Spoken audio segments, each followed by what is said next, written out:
Hello everyone. तो आज है 2 अप्रैल और इस सेशन में आज का इम्पोर्टेंट करंट अफेयर्स कवर करते हैं। तो अगर आप किसी भी कॉम्पिटिटिव एग्जाम का तैयारी कर रहे हैं तो वीडियो अंत तक जरूर देखिएगा। चलिए वीडियो शुरू करते हैं। जल्दी से वीडियो को लाइक कर दीजिए और एक बार कमेंट सेक्शन में जल्दी से जय हिंद लिख दीजिए। तो आइए देखते हैं आज का इम्पोर्टेंट करंट अफेयर्स क्या क्या रहने वाला है। तो पहला है probe 3 mission which will be launch abroad. ISRO's PSLV is associated with which space agency. तो हाल ही में एक मिशन लॉन्च किया गया है, ठीक है, जिसका नाम है प्रोबा 3 मिशन। तो इस मिशन का नाम हमें याद रखना है कि मिशन का नाम क्या है। तो प्रोबा 3 मिशन, जिसको हाल ही में लॉन्च किया गया है। इसरो का एक रॉकेट है जिसका नाम है PSLV। PSLV का फुल फॉर्म होता है पोलर सेटेलाइट लॉन्च व्हीकल। क्या होता है? Polar satellite launch vehicle. तो सेटेलाइट सेटेलाइट दो तरह के होते हैं, ठीक है। मान लीजिए कि ये पृथ्वी है, तो दो तरह का सेटेलाइट होता है, ठीक है। मान लीजिए कि ये सेटेलाइट हो गया, तो एक होता है पोलर सेटेलाइट और दूसरा होता है जियो सिंक्रोनस सेटेलाइट। तो दो तरह का सेटेलाइट होता है, ठीक है। तो PSLV और GSLV दो तरह का रॉकेट यूज किया जाता है सेटेलाइट को लॉन्च करने में, ठीक है। और एक SSLV आया है नया वाला। तो PSLV के थ्रू लॉन्च किया गया है। तो पूछा जा रहा है कि ये जो प्रोबा 3 मिशन है ये किस स्पेस एजेंसी से एसोसिएटेड है। तो ऑप्शन यहाँ पे दिया गया। ऑप्शन ए है नासा, ऑप्शन बी है ESA, ऑप्शन सी है जाक्सा और ऑप्शन डी है CNSA। अगर इसका सही आंसर देखें तो करेक्ट आंसर ऑप्शन बी हो जाएगा, ठीक है। यानी कि जो प्रोबा 3 मिशन है ये किससे एसोसिएटेड है? तो ESA से। तो आइए जानते हैं इसके बारे में कुछ डिटेल में नॉलेज। तो देखिए यहाँ पे दिया गया the European space agencies PROBA 3 mission will be launch abroad the ISRO's PSLV इन 2024। यानी कि देखिए ये लॉन्च अभी हुआ नहीं है। एक्चुअली इसका लॉन्चिंग कब होने वाला है? तो 2024 में होगा, ठीक है। और किसके थ्रू होगा? तो जो इसरो है, इंडियन स्पेस रिसर्च ऑर्गेनाइजेशन, जिसका एक सेटेलाइट लॉन्च व्हीकल होता है पोलर, जिसका नाम है PSLV, polar satellite launch vehicle. तो उसके थ्रू ही इसको लॉन्च किया गया जाएगा। Its two satellite will study the sun, faint corona and surrounding atmosphere. यानी कि ये जो दो सैटेलाइट है ये क्या करेगा? स्टडी करेगा, अध्ययन करेगा जो सोलर का फैंड कोरोना है। यानी कि जो देखिए मान लीजिए कि सन हो गया, तो सन का जो आउटर मोस्ट लेयर है ना उसको ही क्या बोला जाता है? कोरोना बोला जाता है, ठीक है। तो उसको स्टडी करेगा, ठीक है। और जो उसके आसपास का जो एटमॉस्फेयर है उसको स्टडी करेगा। The 340 kilogram spacecraft will be deployed by PSLV in high earth orbit with the orbital period of 19.7 hour. यानी कि कितने किलो का है? तो 340 kg का ये स्पेसक्राफ्ट है जो डिप्लॉयड किया जाएगा PSLV के द्वारा इन हाई अर्थ ऑर्बिट। कहाँ पे? तो अर्थ के हाई ऑर्बिट में with an orbital period of 19.7 hour. तो इसका जो पीरियड होगा ऑर्बिटल पीरियड, यानी कि जो कितने टाइम में ये चक्कर लगाएगा, तो वो रहेगा 19.7 घंटा। तो ये सब कुछ इंपॉर्टेंट पॉइंट्स थे, इससे रिलेटेड बताया गया यहाँ पे। तो जो भी बताया गया उसे नोट कर लीजिएगा। चलिए बढ़ते हैं नेक्स्ट के तरफ। नेक्स्ट है which institution is to set up the corporate डेब्ट मार्केट डेवलपमेंट फंड। यानी कि पूछा जा रहा है कि कौन सा इंस्टीट्यूशन है, संस्था है, जिसने सेटअप किया है कॉर्पोरेट डेब्ट मार्केट डेवलपमेंट फंड को। तो यहाँ पे ऑप्शन आपके सामने दिया गया है बहुत सारा। ऑप्शन ए है RBI, ऑप्शन बी है ACBI यानी कि सेबी, ऑप्शन सी है NSE और ऑप्शन डी है BSE। तो RBI का फुल फॉर्म क्या होता है? Reserve bank of India. SEBI का होता है security exchange board of India. NSE क्या होता है? National stock exchange. और BSE का क्या होता है? आपको कमेंट सेक्शन में कमेंट करना है, ठीक है, कि BSE का फुल फॉर्म क्या होता है।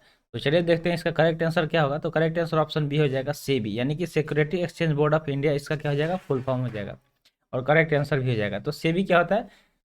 SEBI decided to set up a corporate डेब्ट market development fund in the form of an alternative investment fund. यानी कि जो अल्टरनेटिव इन्वेस्टमेंट फंड है उसके रूप में उसने क्या किया है? डिसाइड किया है कि एक नया कॉर्पोरेट डेब्ट मार्केट डेवलपमेंट फंड को वो सेटअप करेगा।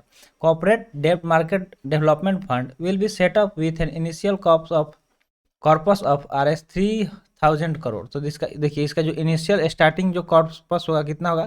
तो 3000 करोड़ का होगा। It will function as a backstop facility for buying investment grade corporate डेब्ट सिक्योरिटीज ड्यूरिंग स्ट्रेसफुल टाइम्स। तो स्ट्रेसफुल टाइम में ये क्या करेगा? काफ़ी ज़्यादा हेल्पफुल साबित होगा। तो ये कुछ इंपॉर्टेंट पॉइंट्स थे। अगला है National League for democracy is a famous political party based in which country. तो एक पार्टी है जिसका नाम है नेशनल लीग फॉर डेमोक्रेसी। ये काफ़ी प्रसिद्ध पॉलिटिकल पार्टी है और ये किस देश का है वो पूछा जा रहा है। तो ऑप्शन ए है इंडिया, ऑप्शन बी है म्यांमार, ऑप्शन सी है श्रीलंका और ऑप्शन डी है पाकिस्तान। अगर इसके करेक्ट आंसर की बात करें तो करेक्ट आंसर ऑप्शन बी हो जाएगा, म्यांमार, ठीक है। यानी कि जो नेशनल लीग फॉर डेमोक्रेसी है, ये फेमस पॉलिटिकल पार्टी किस देश का है? तो म्यांमार का है। यहाँ पे कुछ इंपॉर्टेंट पॉइंट्स दिए गए हैं, तो पॉइंट्स आइए जानते हैं। पॉइंट्स दिया गया है, National League for Democracy led by Aung San Suu Kyi, ठीक है, ऑंग सन सू की के द्वारा इसे लीड किया जाता है, ठीक है। ये जो पार्टी है इसको, इसके लीड मतलब मेन लीडिंग रोल किनका है? तो ऑंग सान सू की का है। Has been dissolve after it refused to comply with the new party registration law impose by Myanmar's military. तो इसको क्या कर दिया गया? डिजॉल्व कर दिया गया, जब मना कर दिया गया कि कंप्लाई करने के साथ के लिए एक नया पार्टी रजिस्ट्रेशन लॉ के थ्रू जो म्यांमार्स की मिलिट्री है उसके तहत।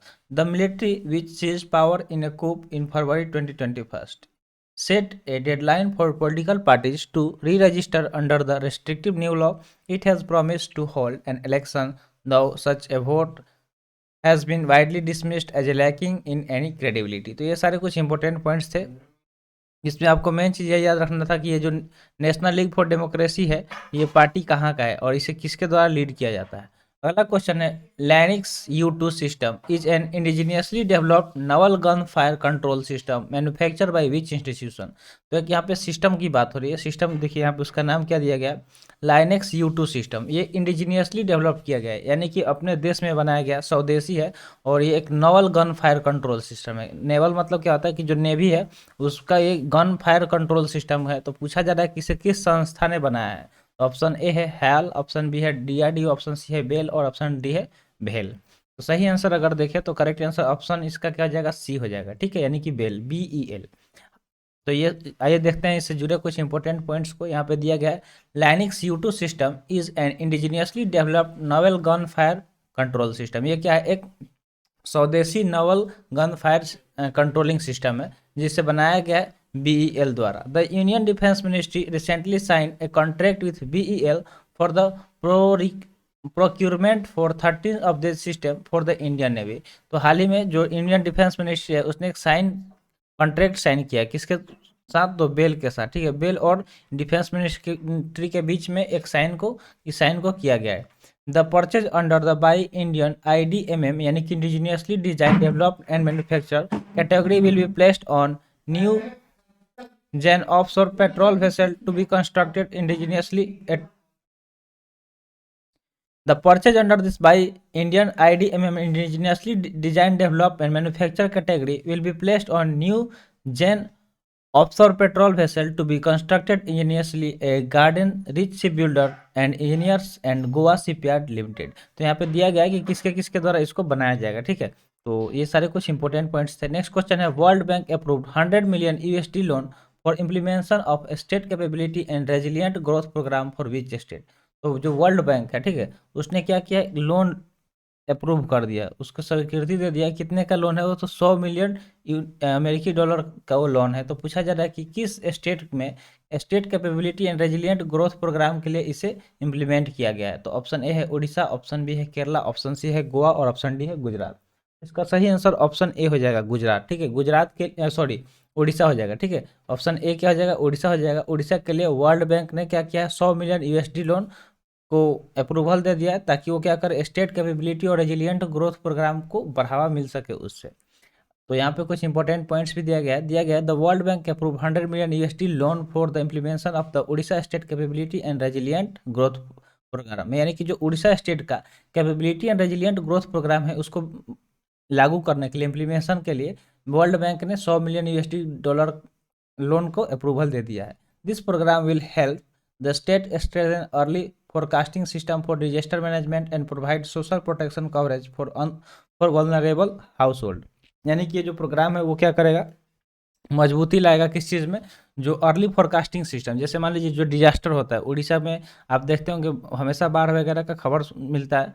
तो जो वहाँ का डिजास्टर मैनेजमेंट है उसको पहले से जल्दी से क्या किया जाए? फोरकास्ट कर दिया जाए, ताकि लोगों को तक सूचना पहुँचा दिया जाए कि इस तरह का डिजास्टर आने वाला है, आप पहले से सावधान हो जाइए। और जो भी मतलब वहाँ के जो सोशल प्रोटेक्शन कवरेज है वल्नरेबल हाउस होल्ड के लिए ये प्रोवाइड किया जाए। तो इन सब चीज़ के लिए उड़ीसा स्टेट में capability and resilient growth programme होना काफ़ी ज़्यादा ज़रूरी है, जिसको इम्प्लीमेंट करने के लिए वर्ल्ड बैंक ने 100 मिलियन डॉलर को अप्रूव कर दिया है। तो आई होप आपको सारे यहाँ पे जो भी कवर कराया गया करंट अफेयर समझ में आ गया होगा। तो आज के लिए इतना ही। आज का सेशन यहीं पे समाप्त हुआ। सेशन कैसा लगा कमेंट सेशन में ज़रूर बताइएगा। तो मिलते हैं फिर अगले वीडियो में। Thanks for watching. जय हिंद।